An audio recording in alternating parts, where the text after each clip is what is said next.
So good evening, everyone. On behalf of Pediatric Hematology Oncology Chapter of IAP, we welcome all of you to our National Teaching webinar. We do it every monthly. And in fact, this is the last National Teaching webinar of our EB. And thanks to Vinay and Shruti for coordinating this program very smoothly. And today we have a very special talk on acute myeloid leukemia, and I hope you'll all enjoy and benefit from this talk. So we have a very, star speakers lined up today. And I hope that, they'll be able to, in the next 1 hour or so, deliver the right messages to all of you. Vinay, over to you. Thank you, sir. And I welcome all the esteemed faculty speakers lined up today. So we all know that AML is one disease where the disease-related mortality is high. At the same time, treatment-related mortality also is high. So it's a fine balance between these and trying to achieve deeper remissions and having excellent supportive care. So all things have to fall in place for a kid to survive through AML and come out with flying colors. So let's, without much delay, let's start off. So the flow today would be like we will have discussions on the induction part of AML. Previously, we used to use multiple drugs, 3 drug. Currently, we are using 2 drug, more like a standard, and we would hear from Venkat sir regarding the INFOX study, and then we would also have the next talk by Dr. Chetan with regards to lesser intensive inductions in AML, whether that suits resource limited settings. And then we would go on to AML prognostic markers with cytogenetics. And then finally, a short panel discussion with all the experts. So I'll open the things for the first talk. Over to Venkat sir to talk on induction AML, the 2 drug versus 3 drug regimen. Thank you, Vinay and Dr. Manas, for this opportunity. Is my screen visible? Yes, sir. So it gives me a great pleasure to present our AML, INPOG AML trial, 16-over trial on behalf of all the trial team members. And the basic premise of this trial was to answer whether we need a 2-drug induction or a 3-drug induction in a pediatric AML, especially in a resource-limited setting. This trial actually started, the idea started in 2012 during our ward rounds when one faculty said that 3-drug is better, the other faculty said 2-drug is better. And we said, okay, the only way to resolve this is through a trial. And didn't realize, as a junior faculty that time, I just recently joined. And it took me almost 12 years to complete the trial by the time I had become a professor and head of department. And again, the UK MRC had shown that AD was not superior to DA, that is a 2-drug. But this was in elderly patients, that is older young adults and adolescents more than 15 years. So we didn't have any data in pediatric population. We did have data that one anthracycline was not better than another anthracycline, but again, that was comparing a 3-drug regimen versus another 3-drug regimen. And in our setting, which is quite different from high-income countries, is that we are worried whether etoposide addition leads to prolonged neutropenia, more hospitalization, increased gram-negative bacterial infection, which leads to further financial constraints. But we're also not sure whether the depth of remission is more with a 3-drug regimen. So does it make patients less eligible for transplant? And again, limited supportive care. So we started the hypothesis that maybe the 3-drug regimen of Ara-C, Dono, and etoposide is superior to the 2-drug standard 3+7 or Dono, that is Ara-C in pediatric AML. So this is the schema. We randomize patient 1:1. This is the standard MRC 15 protocol of 2 cycles of ADE and DA. We repeated a bone marrow at the end of first induction. If the bone marrow is in CR, the patients proceeded on to second induction. Even if they are not in CR, they proceed on to second induction. And if they continue to remain in CR after second induction, they receive 2 consolidations, total 18 gram per meter square. If they were not in CR after 2 inductions, they are out of study. And patients who were intermediate and adverse risk cytogenetics or unfavorable cytogenetics were offered transplant based on the center's availability of donor and financial status. One caveat is that this trial was done in between 2014 and 19, and none of the centers were routinely doing MRD assessments during that time. So these are the study doses, standard doses. You can take a screenshot if you want. The primary objective of the study was to compare the event-free survival between the 2-drug versus 3-drug. The secondary and objectives were to look at the composite complete remission rates after induction, the toxicity, and the overall survival between the two arms. The study was conducted at Adyar Cancer Institute, Chennai, AIMS, New Delhi, IRCH, and JIPMER, Pondicherry. And this unique part was that this was the first randomized control trial in pediatric AML from an LMIC. And it was totally, there was no funding for the study. So basically, the study was done by the team of clinicians and the residents in this hospital without 1 rupee coming from any funding source. The last patient was enrolled in November 2019, and then COVID hit us, and we couldn't recruit patients. And we followed up the patients till March 2022 when we censored the study. All patients who were between 1 and 18 years were included in the trial. Exclusion included anybody who had APML or Down syndrome, organ dysfunction. An important exclusion criteria was that if the physician considered that intensive chemotherapy was not appropriate treatment option. And this is because many patients come very moribund and sick, are not fit for intensive chemotherapy, so they could be excluded from the trial. And we use the European Leukemia Network for risk stratification, that is genetic stratification as favorable, adverse, intermediate risk. And we use the WHO criteria for defining malnutrition. So the original trial planned to show that there'll be a 20% improvement in the event-free survival from 35% in the 2-drug arm to a 55% in the 3-drug arm, that is with addition of etoposide. And we needed 94 patients in each arm to prove a hypothesis. But we had to close the study when we recruited about 149 patients because, as I said, COVID had come, the accrual was slow. And the Data Safety Monitoring Board, when they saw the data, they said that it was futile to continue the study based on the results we got. This is a consort diagram. It's busy, but what I would like to say that we screened 257 patients, and among them only 149 were eligible and randomized, 77 in the 2-drug arm and 72 in the 3-drug arm. And at the end of the study, 34 patients in the 2-drug arm were alive and 32 in the 3-drug arm were alive. 43 and 40 were dead respectively. We didn't have much treatment abandonment, 2 in the 2-drug arm and 1 in the 3-drug arm. The number of patients, obviously, one of the centers had more, which was us. The median age was about 8 years, well more males than females as expected. And interesting is that anywhere between 34 to 42% of patients were undernourished in the study. That is almost 1/3 to half of the patients are undernourished. The cytogen risk was equally distributed. Majority were intermediate risk, about 35% were favorable risk. And CNS involvement was anywhere between 3.8 to 5.5%. Extramedullary disease was slightly higher in the 2-drug arm and compared to the 3-drug arm. Now coming to the response to induction, that is the bone marrow response, 82% in the 2-drug arm had a CR and 79% in the 3-drug arm. This was not statistically significant, just about 3% absolute difference. So addition of etoposide actually did not increase the remission rates between in patients with AML. And the mortality was also equal because we were worried that adding etoposide would increase the mortality. There were 13 induction deaths in DA and 12 induction deaths in AD. And there's 1 consolidation deaths in AD. So if you can get through induction, the risk of deaths in consolidation was negligible. And the most common cause of death was sepsis as expected. And the most common cause of sepsis was gram-negative bacteria, which was 71%. And among those who had gram-negative bacteria, 40% had MDR bacteria. And if you had an MDR bacteria, your chance of dying was 60%. That is almost 1 in almost 60% died because of sepsis. Supportive care, we also felt that there would be more supportive care for addition of etoposide, but the duration of induction 1 or 2, the number of antibiotics, the number of transfusions in induction, both platelet and PRBCs, were no different between both the arms. So there was no difference in supportive care requirements between both the arms.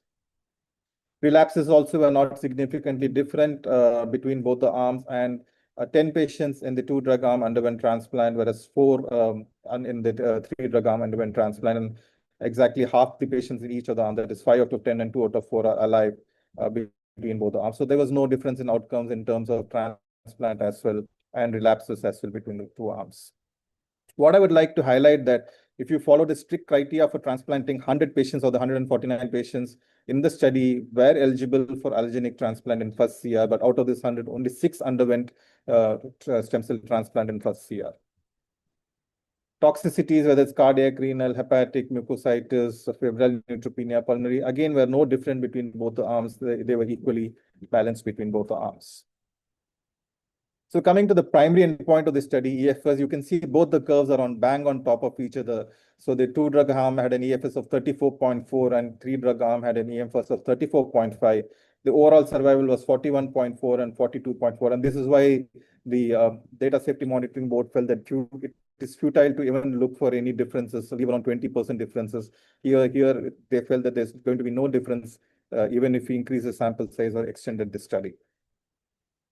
And the trial had a almost good follow-up of almost 4 years. When you looked at the multivariate analysis, what was important was achieving a complete remission after the first induction, especially if you're in the AD arm for EFS. And patients who were aged less than 10 years old and who had a WBC less than 50,000 tended to do better with AD. And nothing was significant for the 2-drug arm in multivariate analysis for EFS. When we looked at OS, again, achieving CR, so if you achieved a morphological remission, we are not talking about MRD here, and if you're less than 10 years, you did better. Also, where we were treated also had an impact on the survival. And when you look at the whole cohort, nutrition played an important role. I'll come to this in the next slide. On the left is the whole cohort, and if you see, if you are not malnourished, your outcomes, EFS was 42% and OS was 52%. And if you were, it just dropped drastically by 21% and 24%. And this was more common if you receive the 3-drug. So if you're malnourished, I wouldn't go anywhere near the 3-drug because your outcomes would drop almost by 50%. So based on this, we are currently now following risk adapted. So I'm going to tell you that, it doesn't make a difference if you use a 3-drug versus 2-drug overall, but we feel that based on the study, if you have extramedullary disease, go and give etoposide. If you are aged less than 10 years, go and give etoposide. But if you are malnourished or if you're more than 10 years, then stick to 3+7, don't give etoposide. If you achieve CR after first, that is MRD negativity after first induction, no need to give a second induction, go and do a HiDAC. We are collecting data. Hopefully, we should be able to get some after a few years. See if this risk adapted or, based on initial characteristics will help us in further improving outcomes. So as I said, our outcomes are realistically what we saw in low and middle income countries, was about 20% less than high income countries. It's important to know that 30% of screened patients were not even eligible for intensive chemotherapy. So 1/3 of patients in AML in India are not even fit for treatment.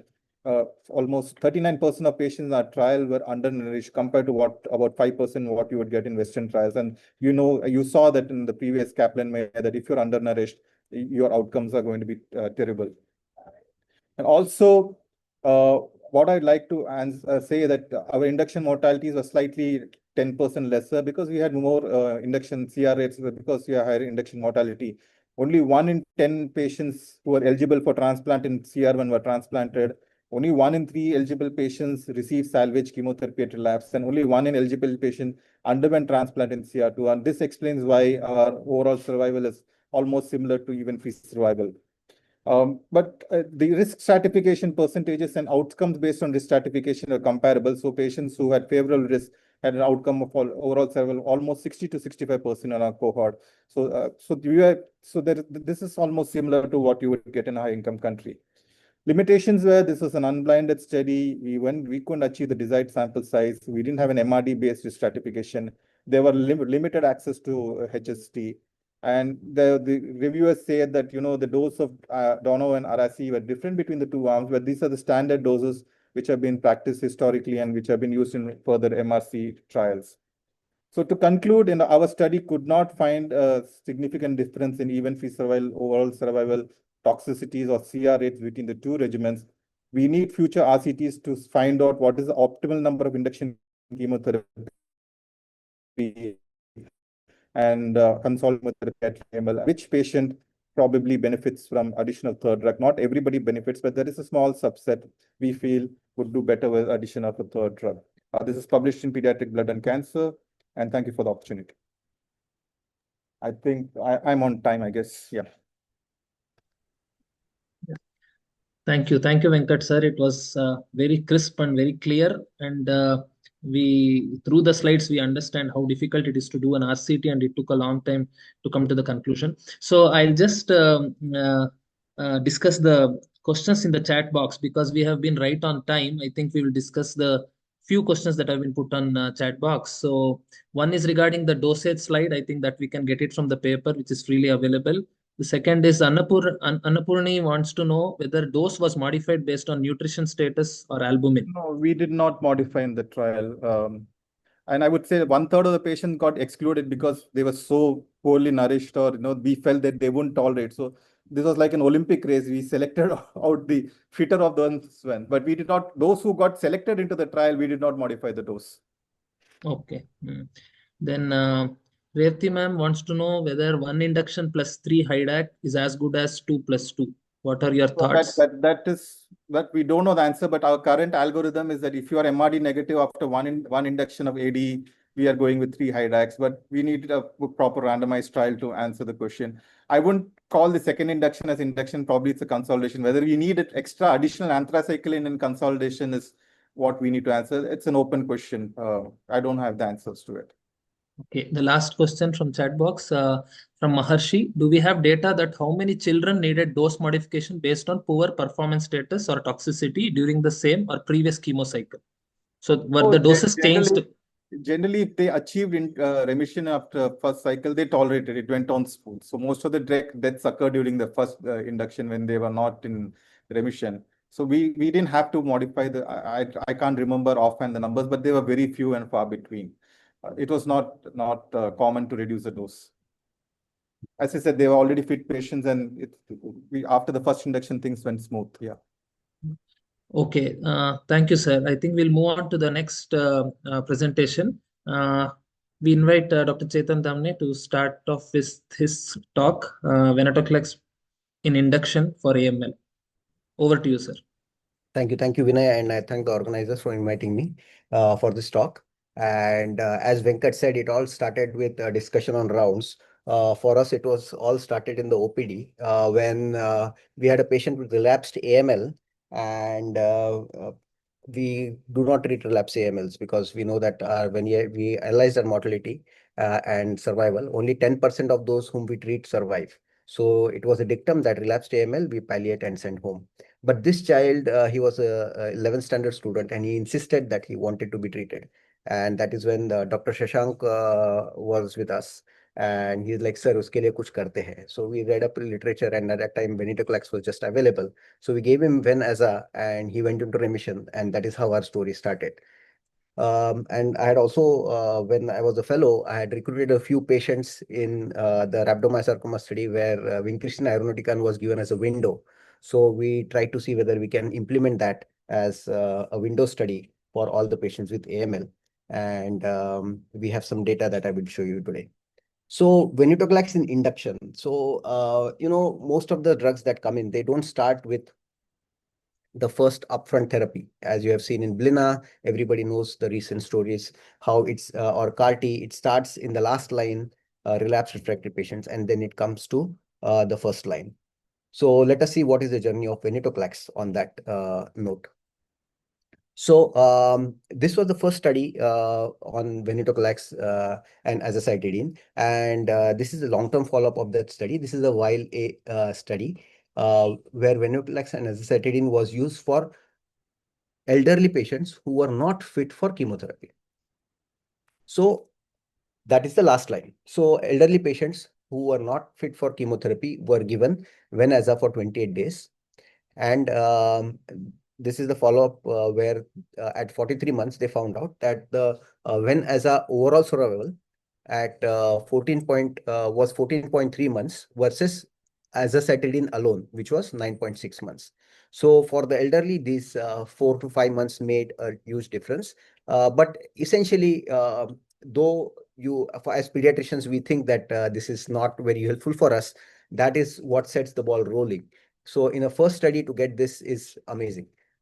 So when they analyzed their results, the 24-month overall survival was around 37% versus 16.9% for those who received azacitidine alone. So definitely there was some benefit of combining the two drugs, and that was carried forward. So fast forward to the recent ASH presentation. So this was a plenary talk in ASH. This is the paradigm study. So initially we saw that the previous study was for unfit patients, elderly, not fit for chemotherapy. This was done for patients who are fit to receive chemotherapy, younger patients, and here the comparison is between 3+7 induction versus Ven-Aza. So this is a phase 2 study where they're comparing Ven-Aza versus 3+7 induction. These are all newly diagnosed patients and who are fit to receive chemotherapy. There were around 72% patients who were high risk, 15% patients who were intermediate risk, and 12% patients who were standard risk as per the ELN criteria. And it was in the intention to treat analysis, the overall response rate, which includes the CR with incomplete hematological recovery, partial response, and myeloid leukemia in myeloid leukemia free state. 88% of them achieved some sort of response versus 62% who received 3+7 induction. So we know that 3+7, this is actually a very good study because many times we compare a standard drug with a placebo, but this was comparing two standards of care or a novel induction regimen versus standard of care regimen, and it showed that there was improvement using Ven-Aza, and that was the overall survival. But we are interested in getting a complete CR. Okay, so this is the composite CR rate, which includes CR, CRH plus CRI, which is around 81% versus 55%. So 81% in the Ven-Aza arm, and these are patients who are fit. The CR rate, which is defined as less than 5% blast morphologically, was 59% versus 50% in the 3+7 induction. So again, as you see, as we crystallize the outcomes, the difference goes on decreasing, but effectively, this is as good or a superior regimen to the standard 3+7 regimen. Among the patients who achieved CR, around 61% in the Ven-Aza arm were able to proceed to transplant, and only 40% of the ones that received 3+7 were able to go to transplant. So obviously here is an advantage for the patients, especially because we have around 70% of the patients who are high risk. Okay. Now, once you say that this regimen is effective, you also need to know the side effects, because that is what prevents our good outcomes in AML as opposed to ALL. The grade 3 or 4 lung infection and sepsis rate was 12% versus 15%. So it is not different between the two arms. But the 30 and 60-day mortality was 0% for the Ven-Aza arm. So no mortality in the Ven-Aza arm, while it was 3.5% and 4.5% in the patients who received 3+7. So definitely this has advantage. The mortality has reduced, and it's good because in our our hands, the mortality ranges from 15 to 20% in different centers. At least our center, we have reached up to 22% during COVID. So our induction mortality is high. So even if we bring down those numbers, then definitely this will be a good regimen for us to use. And we'll come to whether we can implement it or not. So what do we learn? The Ven-Aza induction is superior to intensive chemotherapy in fit patients with all risk AML patients. More patients could proceed to transplant in view of adverse cytogenetics. So that is what we learned from the latest trial, the paradigm trial. Now, should we use only Ven-Aza, or in pediatrics, we are a little slower to adopt because we have to be a little cautious. So we have to see how Ven-Aza can be used. So this study, which is again in adults though, they have used venetoclax in addition to 3+7. So there are two ways: either you replace it completely, or this is a previous study where they have added venetoclax to 3+7 regimen. So this is a phase 1b study, and when you have a phase 1 study, your main objective is to look for safety. So what they saw was that 100% of the patients developed febrile neutropenia. Sepsis was seen in 30% of the patients. Enterocolitis was seen in 23.5% of the patients, but there were no induction deaths. Okay, and why there were no induction deaths? Because from our perspective, we see that the median time to count recovery was less than 30 days. So the shorter the duration of neutropenia, the less likely you are going to have a mortality. So this is something that works in our favor, but this is venetoclax in addition to 3+7. So our 3+7 mortality is 20%. So we have to see whether addition of venetoclax reduces or increases the mortality. That is, we have to see in our setting. These are all elderly, healthy, non-malnourished patients that they have included in this trial, and in a very safe setting where induction mortality is less. Their composite CR rates were 85%, and MRD negativity was 86%. So definitely this regimen, addition of venetoclax, seemed to be very good. And because it's a phase 1 trial, you want to see whether it is safe or not to combine the drugs. And it was found that it is safe. And in fact, it reduced the induction deaths.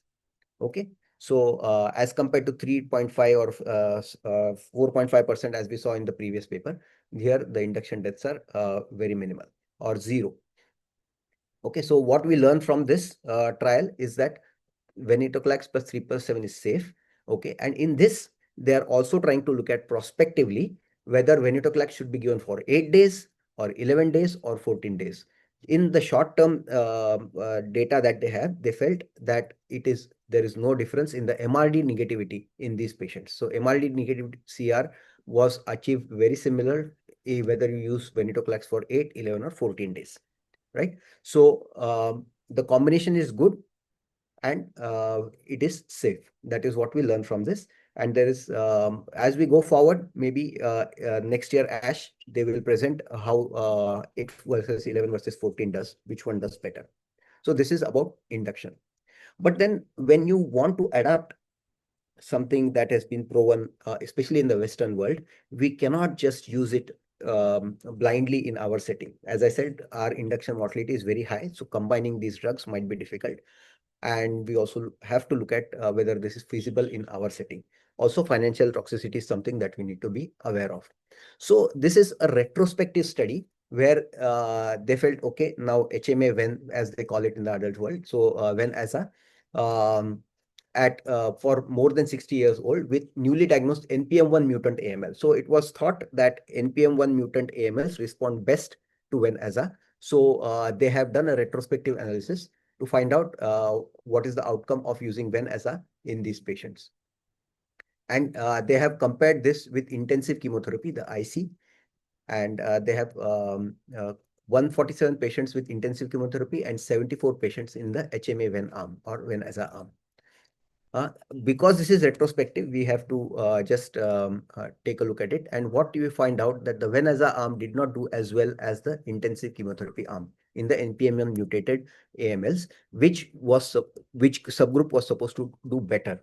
So not always that whatever is shown in prospective trials with short follow-up might hold true in the longer follow-up.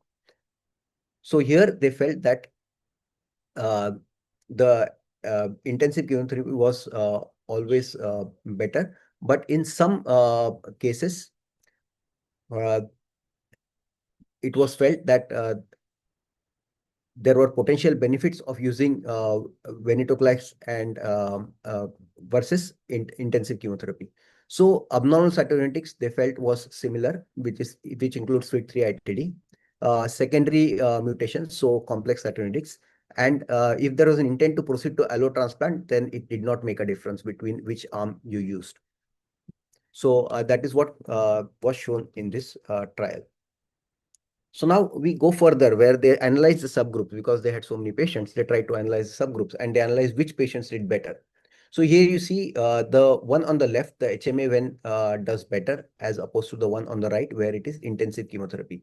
So the MDS, the myeloproliferative neoplasms, okay, they did better on the Ven-Aza arm. Again, it is a statistical jugglery, but they felt that that ones did better. The IDH mutants did worse, or for the IDH mutants, the intensive chemotherapy did better. For the KRAS mutations, the intensive chemotherapy did better. For the PTPN11, the intensive chemotherapy did better. And the SF3B1, the Ven-Aza did slightly better. So now, just using Ven-Aza is not something that we have to look at. We have to look at which ones this will be beneficial and which ones it will not be beneficial. So this is all the adult data. And there are conflicting results. Some say Ven-Aza works better. Some say intensive chemotherapy still holds better. And we are comparing Venaza, venetoclax plus 3+7 standard regimen is what we had to look at. So as the story moves forwards, we will look at what has been done in pediatrics so far. So in pediatrics, this is the Ven AML study that everybody is aware of, where they combined venetoclax with 3+7 induction. And the main aim of this study was to find a phase 2 dose for venetoclax, because at that time the dose of venetoclax in pediatrics was not established. So this is what we tried to do.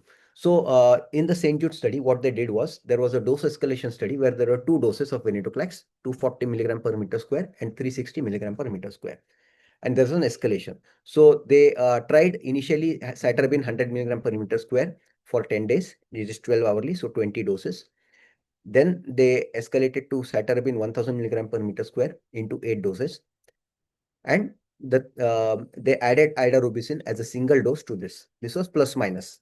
So this is how it was a rollover trial.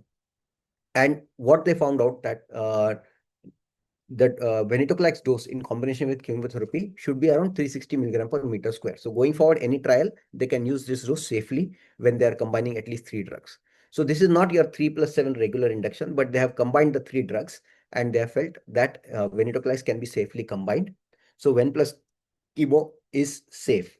Now, as I said earlier, we cannot use that in every patient. So when they use this regimen, they felt that the favorable risk cytogenetics, 6 out of 8 achieved CR. In the KMT2 rearranged, 5 out of 12 achieved CR.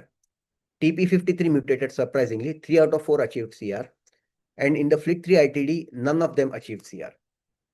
So you see, we are going from AML as a disease to AML based on cytogenetics or molecular classification.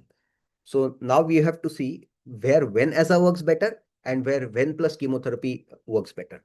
So that is what we will look at as we go further. So you see here, favorable cytogenetics is something when we talk about, we say Ven-Aza does not work in favorable cytogenetics, but maybe when in combination with chemotherapy works better. But then that again needs a face-to-face trial where you are looking at you can see here that with chemo also we could achieve the similar CR. So whether there's a need to add Ven in these cases. So that is something that we will come to know only if we do a prospective study or recruit a good number of patients. So here I just want to highlight that in this study, FLT3 ITD, none of them actually achieved a response or a CR. So then you go back as to whether you should use venetoclax as a cytidine or venetoclax plus chemotherapy. And this is what the MD Anderson paper has shown. They concocted something called a triplet therapy. And this is a 2021 paper where they use venetoclax, a FLT3 inhibitor, and decitabine for FLT3 mutated AML. So what they found out that the FLT3 ITDs or mutated AMLs did much better as with the triplet combination. So you don't use Ven-Aza, you use Ven-Aza in combination with decitabine.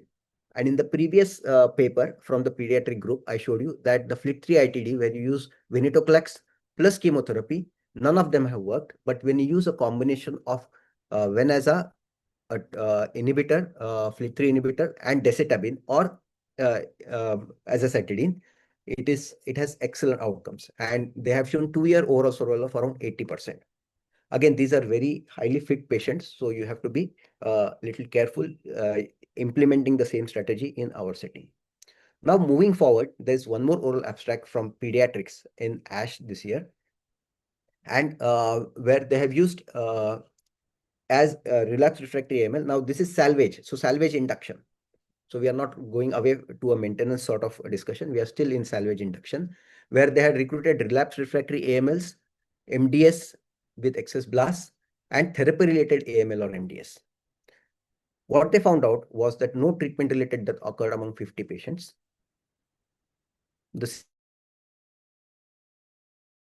That, oh, how did they combine? What were they? Did they use only Ven-Aza or how did they use it? So what they have done is they have, as we go, I'll tell you that they have used different combinations in different settings. So in the KMT2A, they were able to add revenumib to some of the patients, but KMT2A, about 7 of 12 achieved a CR. In FLT3, what they did was they used FLT3 inhibitor along with Venaza, and 2 out of 4 went into CR. In the DECNO 214, 2 out of 2 achieved a CR. And in the CBFA2T3 GLIS2, there was one patient who achieved a CR, but they used a folate receptor antibody to achieve this CR. In MDS-EB, 7 out of 10 achieved a CR. And in therapy-related MDS, 5 out of 8 achieved a CR. So 65% bridge to transplant with a median of 97 days. So you see, these are all high-risk AMLs, and they were able to go to transplant, and the CR rate was around 60%. 1 year survival for the entire cohort was 63%, 83% for patients who underwent transplant, and around 75% for those who achieved CR. So coming to what we have done now, in the interest of time, I'll just show you our studies. So what we have done is we have used in our setup, we have given around, this is 30 plus 24.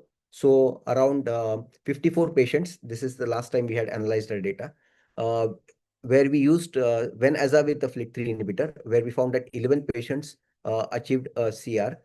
Monosomy 7, we found that 2 patients out of the 5 achieved CR. KMT2 and none of them achieved CR. The 821s, only 3 out of the 11 odd patients achieved a CR. AMKL, 2 of them achieved a CR, while BioLig, SEPA or NPM1, 4 out of 6 achieved CR. So again, this is something that we need to look at, and we need to look at how we can combine chemotherapy or only Venaza as we go forward. So this is our data, and I will be happy to share this slide with you. So what are my thoughts? Going ahead, I feel that venetoclax as a cytidine plus something, okay, it might be chemotherapy or a FLT3 inhibitor or a menin inhibitor, or maybe a folate alpha receptor antagonist for the GLIS mutated AMLs, is likely to be more effective as we go forward. That plus something needs to be studied in our context, and that will help reduce induction mortality, and that will be a game changer for us, and that will improve the outcomes of AML in our patients. But again, you have to remember that Venaza plus that something, the responses are short-lived. So Venaza plus something will need consolidation with a transplant, and that is something that we need to look at how we can achieve that in our setup. Okay, so just keeping these thoughts with you, Venaza is there. It might replace some of the inductions as we go forward in some centers. And this is still something that will evolve as we all go down 5 years down the line.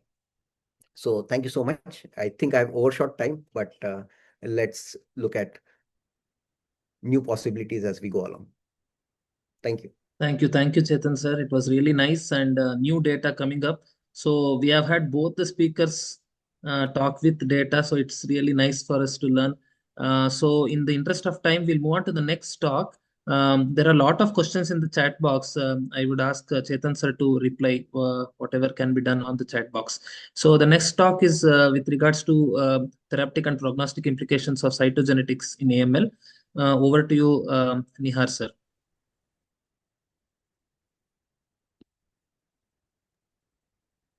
Hi, I think that this topic that had been given to me, you can hear me well? Yes, yes. Yeah.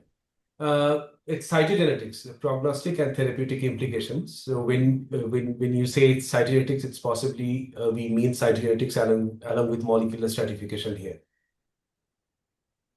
Now, unlike I think this is true for most of the diseases that we deal with, that I'm sorry, I lost the screen. That actually AML is, though we call it by one name, it's not one disease. It's many diseases, and there are many treatments. And we have heard 2 of the great speakers talking about various ways of doing it. But in both these ways, we are actually trying to use a bombing strategy for our enemies. But what possibly Vinay wants from me is a way of trying to say that can we use snipers instead? Now, since almost 2017, the FDA has approved quite a lot of drugs, the so-called targeted therapy. Various molecules have come in, which is a welcome strategy. But at the same time, none of them possibly have made the difference, like an ATO-ATRA or the TKIs for CML, which tells us that we have got a long way to go. But these are all welcome strategies. In terms of the cytogenetics, the cytogenetics has evolved. I'm talking about cytogenetics in AML specifically. Earlier, it used to be just morphology. Then morphology was the karyotyping was added to it. Then came molecules, and now we are talking about genomics, and we are possibly going forward to looking at the transcriptome in terms of looking at the actually what is transcribed rather than what is written at the gene level. So we have moved forward from karyotype to somewhere NGS, which most of us possibly have an access to. And we are possibly aspiring to go towards the single cell RNA-seq when we have time. Now, the very question that I have for myself is, are we barking up the right tree? Because we know that the biggest product that we have or we use for the purposes of prognostication, almost a product of an MRD and cytogenetics or cytogenetic molecular stratification. But AML is much more than that, because AML includes the microenvironment, the tumor microenvironment, the clonal evolution, the molecular biology, etc., etc. So we are concentrating on cytogenetics, yes, or concentrating on the molecules, yes, because they have been proven to be very useful in the prognostication and also in the targeting. But unless we look at the other parts as well, we will never be able to get victory over this particular dreaded disease. So in terms of the various mutations that we are supposed to get in AML, it has been described in 8 different types, which can start from fusion proteins to the epigenetics. I will not get into the details of it for the interest of time. Now I'm using an adult AML slide, the difference in the ELN 2017 and ELN 2022. And we are not going to describe what that means. But we can see that there has been some shuffling around of the entities that were there in 2017 in the 2022, including the FLT3 part. So we'll come to it because there will be lots of this. But that's not the point of it. And I'll explain why I showed you the adult AML. Because we owe a lot to our adult colleagues in terms of the treatment of AML, as they have learned ALL from us. So we have got the other classifications of the WHO classification or the ICC classification. But that's more or less what they have got. Now, when we are looking nowadays, we are talking about the various groups of genes that we are looking at. So we are not just talking about transcription 821, we are talking about, along with transcription 821, the co-mutations like it. If you are talking about, say, an inversion 16, you are looking at RAS and FLT3, etc., etc. So we have moved forward from just conventional karyotype. Now let's come to pediatric AMLs. If you look at the comparison between the two, I will not talk about the 911 KMT2A, which has been given a separate category in the WHO classification. My interest is the fact that, say, for adults, you have got mild dysplasia-related changes, which, of course, in children, you possibly get less. But what is more interesting is the fact that a whole bunch of molecular abnormalities or cytogenetic abnormalities are completely ignored in the WHO classification just because they belong to kids, as we always face as pediatric hemato-oncologists. So we, again, I'm showing you a different way of this, or something very similar. I don't want you to read this picture. It's a busy slide. But what I want you to understand is whatever is written there in red, are the entities who have not found their place in the WHO classification, which tells you if you do not even acknowledge that they exist and that we need to have strategies for them, no way are you going to look at them, no way you are going to pick them up, and no way you are going to know what the prognosis is going to be, or what are you going to do about them. So in a short summary, the pediatric AMLs, we see a lot more cytogenetic abnormalities. There is a higher prevalence of the good cytogenetics in them. There are certain cytogenetic abnormalities which are very exclusive to the pediatrics. And we, of course, we see the mixed leukemias which adults do not see. Now, this is an interesting picture that I'm trying to show you. It's like a picture matching picture. Sorry, the matching pictures exercise that we used to do as kids. So even when I'm saying that possibly, okay, the adults are different to children when we talk about pediatrics, but within the so-called pediatric group, are all AMLs similar? No, they are not. So the target study, which actually it stands for therapeutically applicable research to generate effective treatment. So there were two big studies, genomic studies that had been done. One for the adults, the TCGA, and the one for pediatrics was the target AML studies. You can see that if you used a cutoff of 1 year, 2 years, or 3 years, you see that almost the infants, like you have a separate group for infant AL. So you can almost segregate out the infant AMLs separately. If they're less than 3 years of age, their abnormalities are very different to someone who's 3 to 15 years of age. And that is very different to slightly older people, and they are very different to the adults. Same thing comes up here on the right side of your screen. The ones which are in the middle are the middle group of children. Infants means here less than 3 years of age, and these are the older children. So we are talking about, as if we are talking about 3 different kinds of disease. So the same strategy, what works for this particular group in violet, will not work for the one which is in amber. Short summary.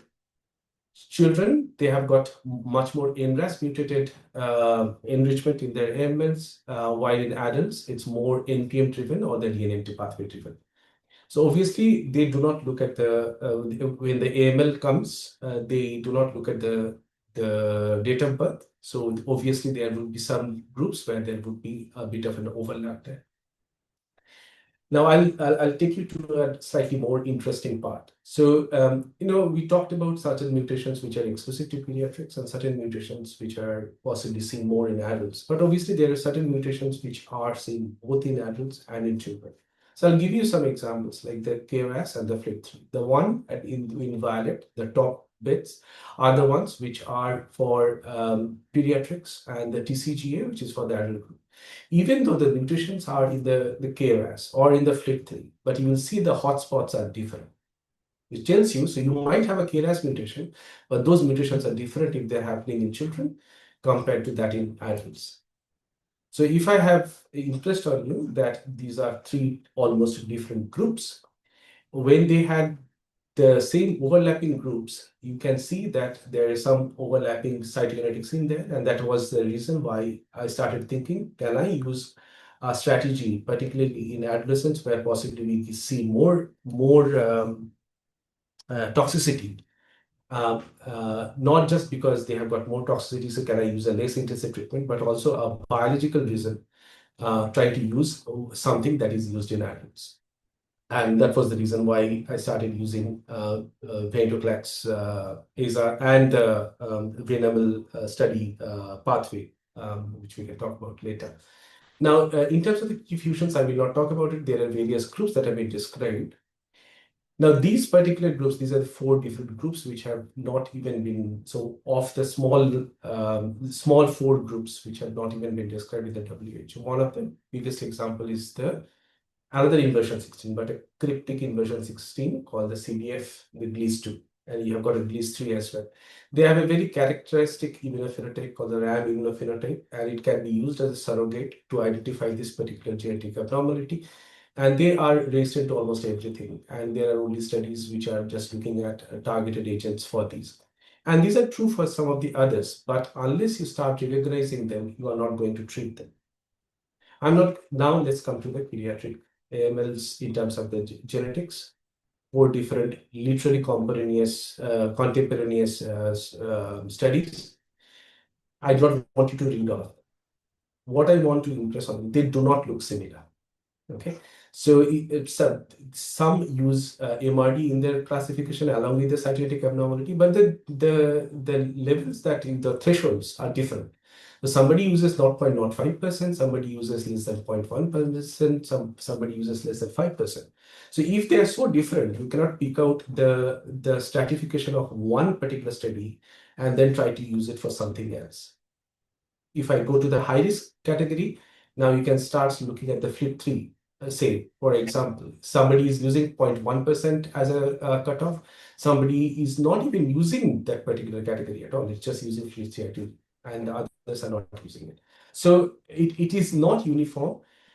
The way we are different from adults is that adults have got at least standardized risk stratification in terms of at least ELN or WHO or ICC. Do we have one? We don't.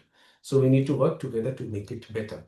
So in terms of the cytogenetics, there are cytogenetic abnormalities or molecular abnormalities which are disease defining. Some of them have got prognostic roles. Some of them possibly have got available targeted therapy. In pediatrics, we have got germline alterations, and in adults, possibly there are certain which possibly look at the AML ontogeny. Now, one size doesn't fit all. My previous two speakers spoke about 2 different strategies where they are looking at the non-genetic targeted therapies. One is obviously the 3+7 or which has been possibly the pillar of AML treatment throughout. And now we are looking at this. So where we are looking at either venetoclax or oral hypomethylating agents, etc. But there are genetic targeted therapies in terms of the FLT3 inhibitors or the IDH inhibitors. And on the other end, you have got the immunotherapies where we are looking at various markers and trying to target them. These are the various groups. Again, I'm trying to look at something very, very similar, but just trying to look at the various pathways that they try to affect. Again, big list, cannot remember. Just a quick help would be to tell you that the ones that are in green are the ones which are being tried out now. The ones which are in red have already been proven that they are not very useful. The ones which have got ticks next to them, like say venetoclax or glasdegib, these are the ones which have been approved by FDA. You might say that why are you showing something very, very similar again and again? What I want to impress is that I have not been impressed by all these molecules. Yes, they are good. Because if you look at any of these molecules when they are coming as a targeted therapy, it is almost like 6 blind men looking at the elephant. Somebody is tugging at the trunk, somebody is tugging at the tail. So just we have got very excited with the menin inhibitors, but I think that they might be useful, say for example, in the AML fusion, but I do not think that's the answer. You need almost like the foundation stone that you can draw, and that will take us some time, but possibly a combination of various search agents would be useful in the coming days. Now, you would possibly want something where you have a quick genomic sequencing, or you could take out the drug and the disease and possibly do a cell viability assay and see which one would work. Because how do we care what genome do they have, unless you are going to be able to use a medicine which will work for them. What if you are able to combine the two? And this is not a science fiction, and this is available. And possibly is going to be our go-to strategy in the next 5 years. In terms of genome, possibly people are going to go for the proteomics because it's not the genomics, but what ultimately transcribes to, which will be more useful. People are trying to do it within somewhere around 26 hours. Yes, that is something that we can aspire towards, but not necessarily we have got with us. This is something we had literally started to look at. I was working with Jasmeet on this, and now we are trying to go to different strategies at all. So we are trying to take cells out from AML and trying to see whether we can see what their sensitivities are outside this body. So we were using these particular agents. And we saw that actually, say, for example, for venetoclax, whatever was there in the clinical CR, we could see that the sensitivity of venetoclax, it correlated very well with the venetoclax when we were doing it in the lab. So our aim, the holy grail, would be to achieve what we had done with APL for all those various agents, for all those genomic entities that we have not been able to get victory over. But it would require the target discovery and have the whole process to go through before we get better molecules in the coming few days and get the help of the cytogenetics or the proteogenomics ultimately to be there. Thank you for your attention. Thank you, Dr. Nihar. Uh, it's looking as though we'll be more treating AMLs with a personalized targeted therapy. We'll move on to the next session, which will be a panel discussion by Dr. Nisha with the experts. Over to you, Nisha.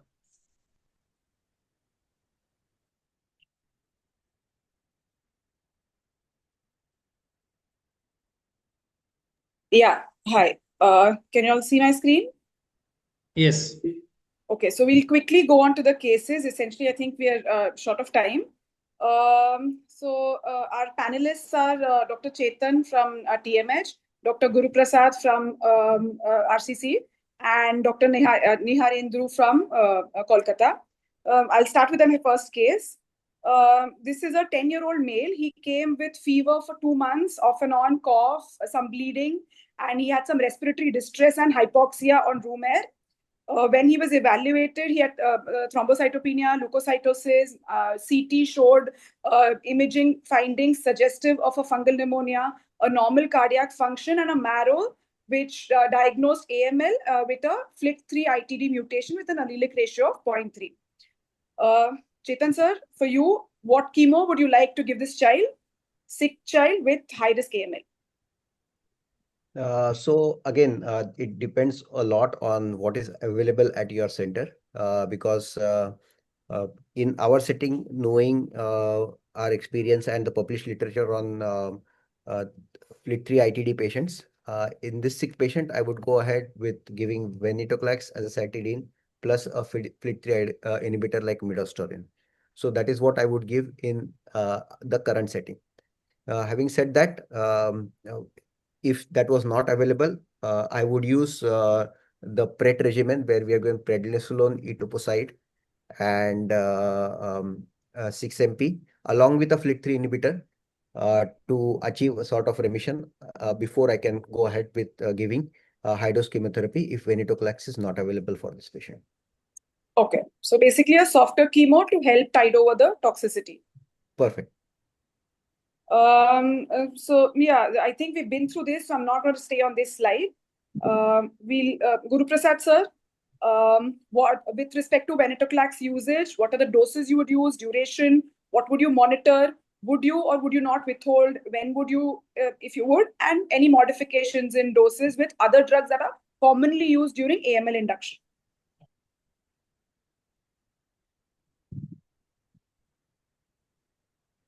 Hello?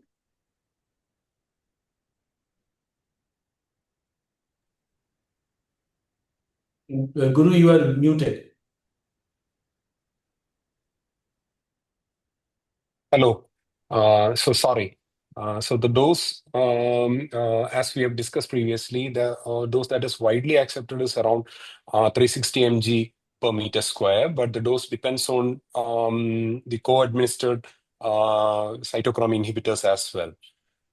But there are studies in pediatrics, from China as well as Cincinnati, where they have used a lower dose of venetoclax even in upfront setting in the range of around 200 mg per meter square. Those are the two options. But widely, what most of the centers uses, I think, 360 mg per meter square. And the duration, there is controversy between the duration, whether it is 28 days or 14 days. Many of the centers still follow the 28-day protocol. But in a very sick child, I think probably most of the time we may not be able to give it continuously for 28 days. We may have to stop or withhold the drug for certain reasons like cytopenia, things like that. So whether it affects prognosis, we don't know, but probably a shorter duration is worth investigating. And we are probably coming up with a trial. RCC, Tata, along with our institution, is coming with a shorter duration of venetoclax that is probably going to be evaluated. Monitoring, when you start venetoclax, there is a risk of TLS, so you start at a lower dose and tighter it up. So monitoring as a routine for TLS need to be done. Dose modification, as we told before, when you are giving along with assaults, highly enzyme inducer, you reduce the dose by 75%, as we do with voriconazole routinely, and a low enzyme inducer like isovoconazole, if you're giving, you can reduce the dose by 50%.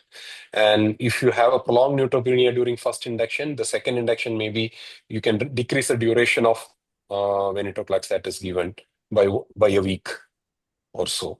So those are the situations where you change the dose or with venetoclax. Right. Yes. Okay. Thank you, sir.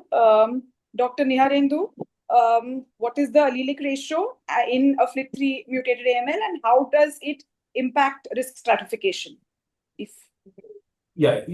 the question is the allele ratio when it had come in 2017 ALN criteria, it was literally the first to figure out whether it's the FLT3 TKD or FLT3 ITD mutation. And then particularly for ITD, this whole thing had come that you look at the mutated vis-a-vis the wild type. So, literally the ratio of it, and that is the allelic ratio.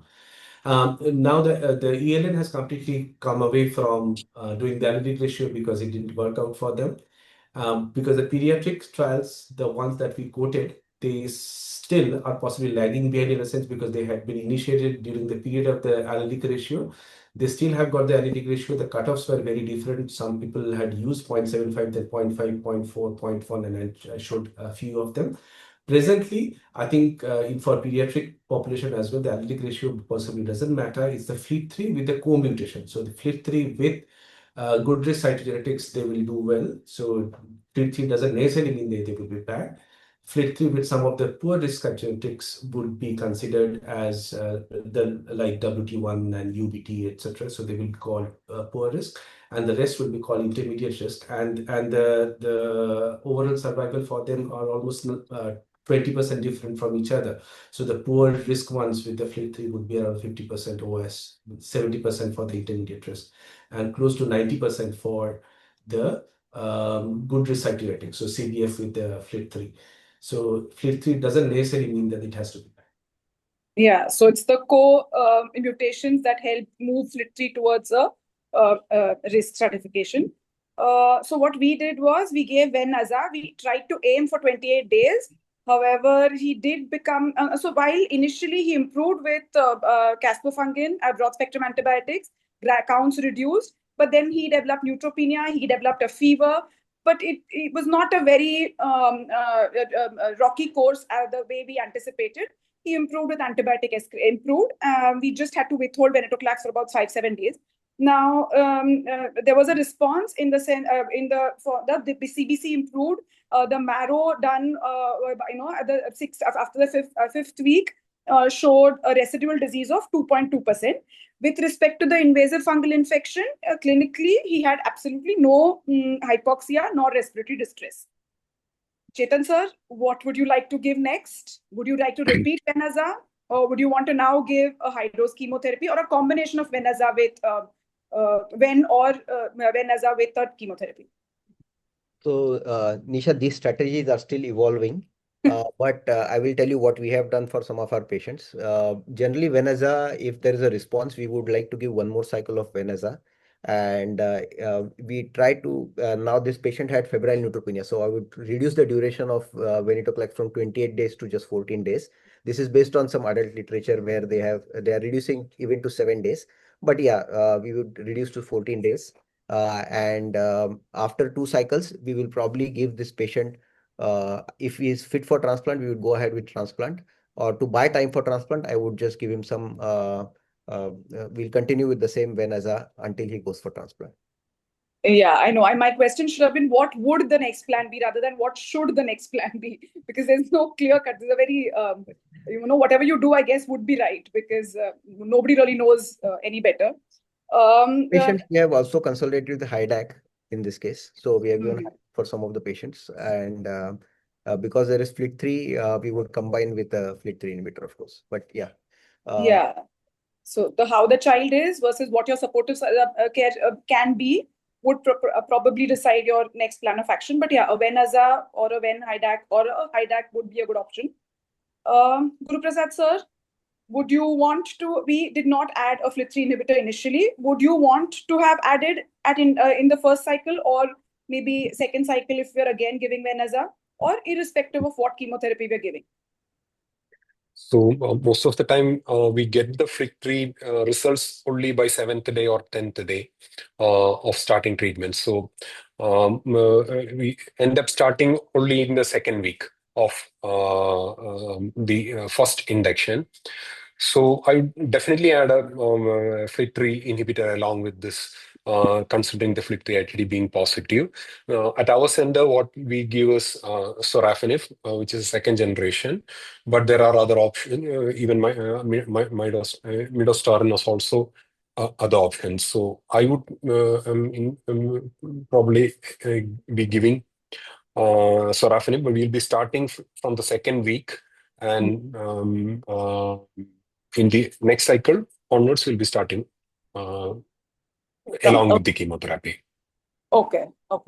Nihar sir, would you want to transplant this child?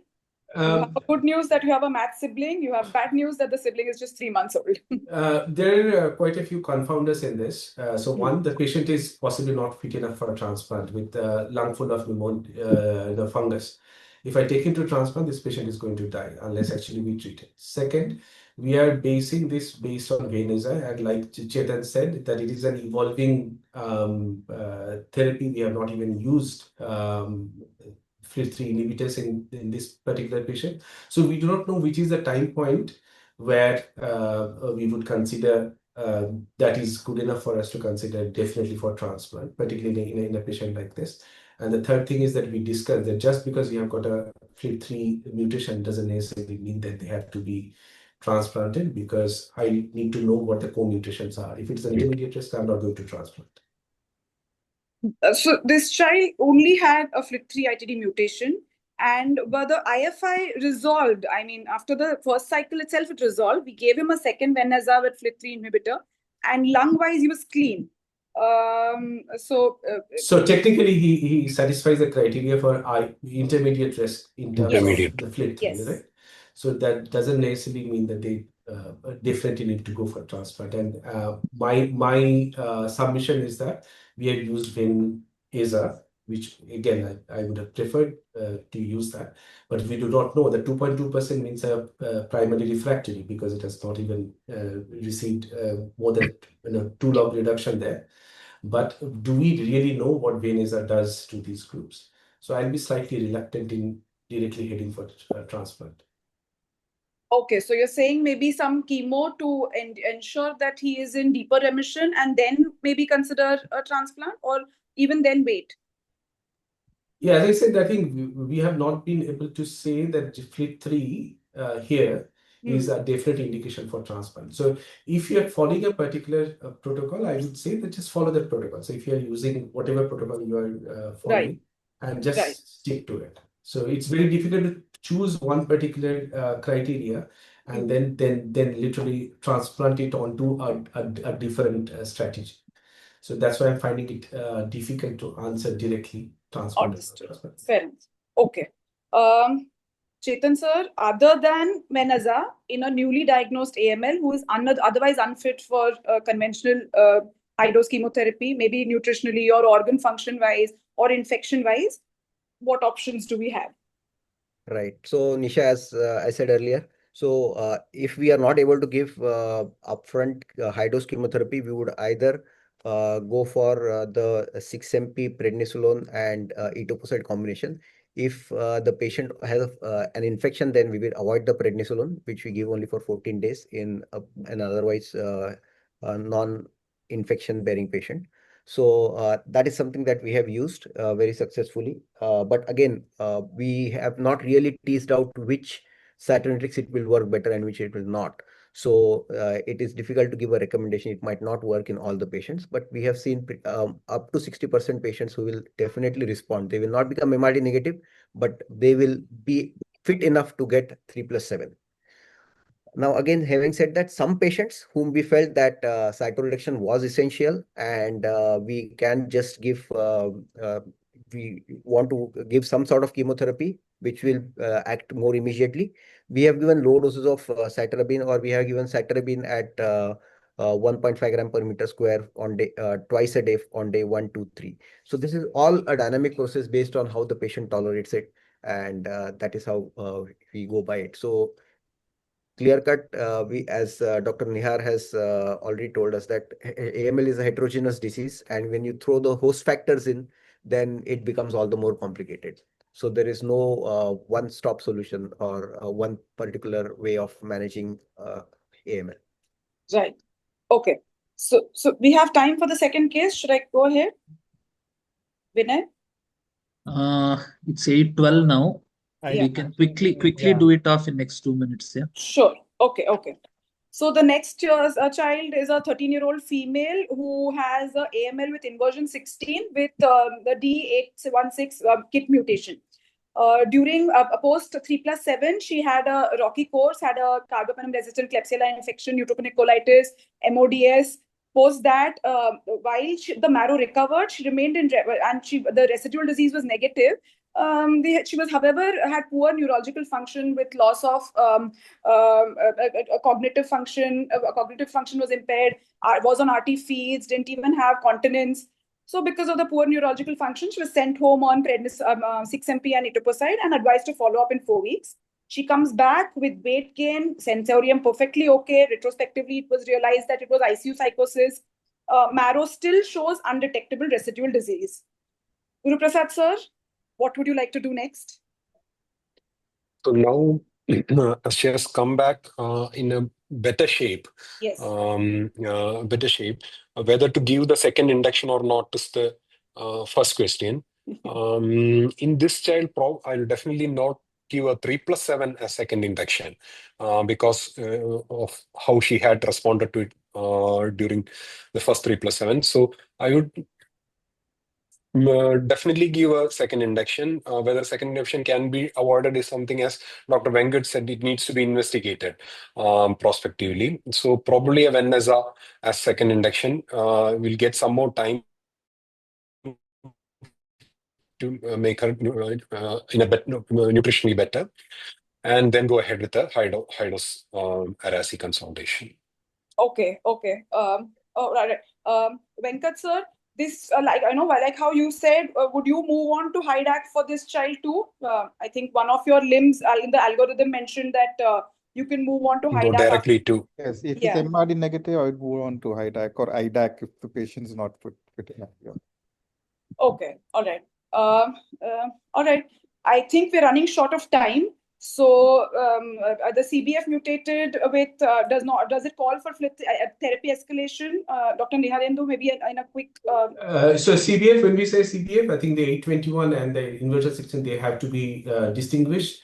So this the 821s with so as we I think discussed with the FLT3 mutation, the CBFs Yes. do well. So they are good risk categories. Doesn't Okay. require therapy escalation, but the CBF inversion 16, they are more responsive to cytarabine compared to 821s. Right. Okay, so this child did well after 3 HiDACs and is well 3 years post completion of therapy. And that's the 2 cases that we have today. Thank you. That's all from the case presentation side. Thank you, Dr. Nisha. Thanks for interesting cases. So thank you all. It's been an excellent session. We have learned a lot, studies, data, newer ways of treatment, and difficult case discussions. So with this, I think we will end the session. Before we end, I would like to thank the EB, the secretary and the chairperson, Manas sir and Sri Manavali sir. It's been a nice 1 year academic sessions that we could do, and I hope all have enjoyed the sessions. Thanks a lot. Any closing remarks, Manas sir? Just for the international speaker program, on 30th December, we have Dr. Deepak Chella Pandian, who will be speaking on next frontiers in PID transplantation.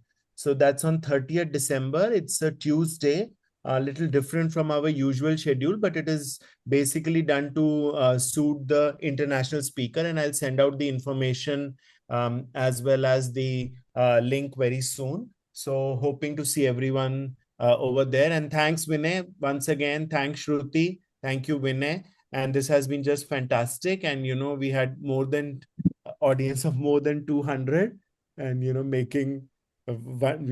makes us wonder how, you know, conferences are going to be in the future, because everybody wants to just listen to the webinars. And I think the information dissemination is much better, much wider, and really excellent. So thank you so much. Thank you all the speakers who have taken time out. Thank you so much. Thank you. Thank you.